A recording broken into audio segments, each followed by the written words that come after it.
Well, in the beginning, because we took over a business that had been under government ownership for a long time and had suffered from quite significant lack of investment, in the beginning it was about stabilizing the ship.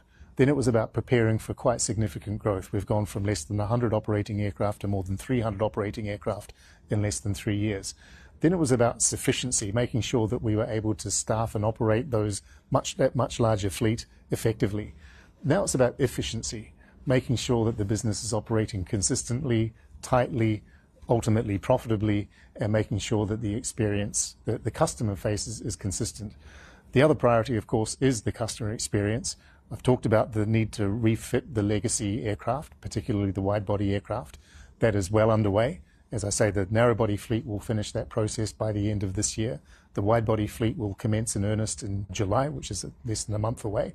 And then over the course of the next 24, 30 months or so, we'll complete that process. And so Air India will be operating at the world-class standard that we want it to be consistently.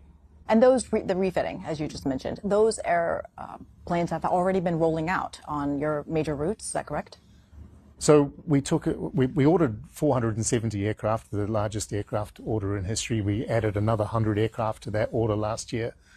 We took a bunch of leased aircraft in on lease, or aircraft that had been produced for other airlines that they couldn't take, to do our initial growth spurt. But now we're waiting for those aircraft that are being manufactured specifically for us to roll off the production line, the first of which we received before the end of this year.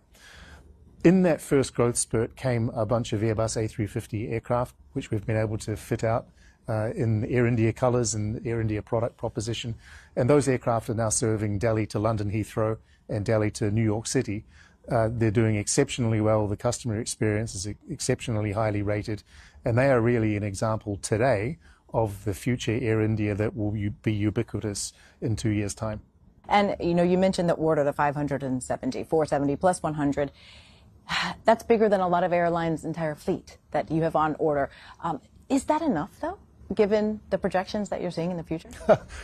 Look, I think we'll be clearly ordering more aircraft, not just for replacement, but for growth. We need to digest those aircraft that we have ordered. There's a lot of them.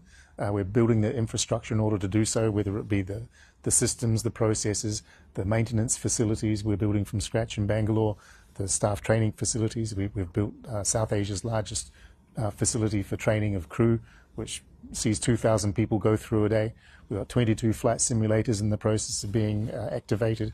So we're really building an ecosystem as much as we're building and transforming an airline.